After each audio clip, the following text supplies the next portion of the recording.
Hi, this is Char Polanosky, and today I'm talking with Misty May Treanor. How are you today? Good, how are you?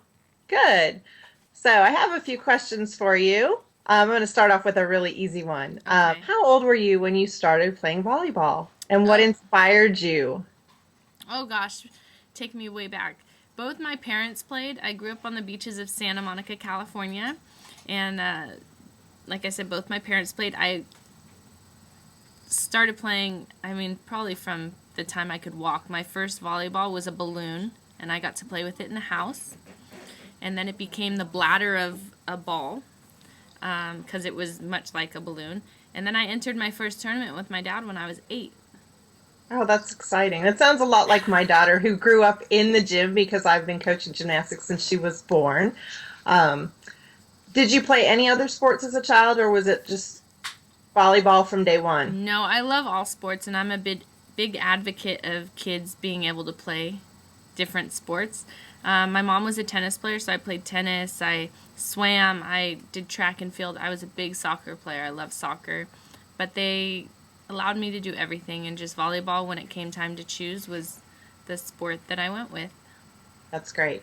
Um, now, I know that when you are an athlete, it's a journey, it's a long journey, and you have your ups and your downs. What kind of advice do you have to young athletes who may be going through like a sluggish time, or maybe they're not getting, their best scores or making, the performance that they're used to having and managing those expectations?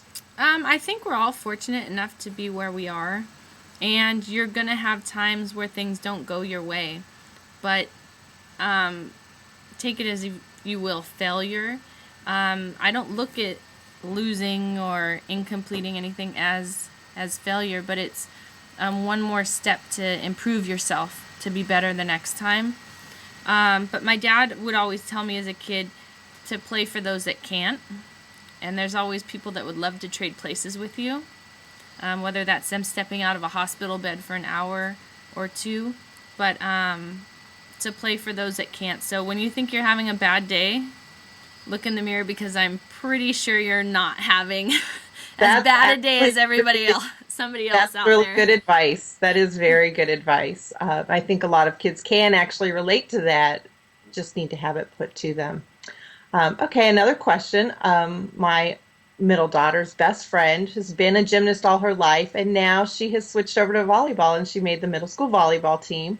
And so she's having to make a transition from being an individual athlete to a team sport athlete. Sounds like you've got a little bit of experience in both individual and team sports. So, what kind of advice would you give an athlete who's making that type of a transition? It's tough because you're looking now at other people around you to help you out in a situation when before you've had to just rely on yourself.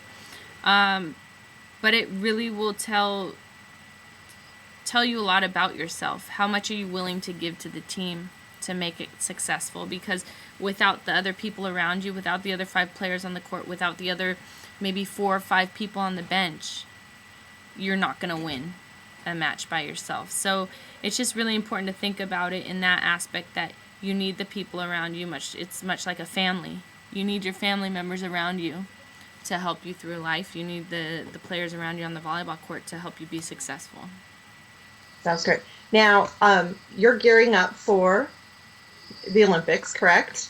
Correct. And you are married to a professional athlete. How on earth do you all do Uh, it? You maintain that balance, get the quality time, make sure that you're sticking to your individual regimens depending on where you are in your training cycle, and basically keep the sanity. we have very hectic schedules. My husband's a baseball player. I play volleyball, so this is the first time we've actually been in the same state during a season, now that he's with the Dodgers. But it's the hour that we can put aside a day just to reconnect and talk. And I partnered up with Stofers, and they have a campaign that is out called Put the Two Back in Tuesdays. And it's about their meal called Sautés for Two, that Matt and I use to reconnect. We're able to cook it together, take it right to the dinner table, and talk about how our day's going or what our week schedule is looking like. So for us, our time to reconnect is over a meal, and who doesn't like food, right?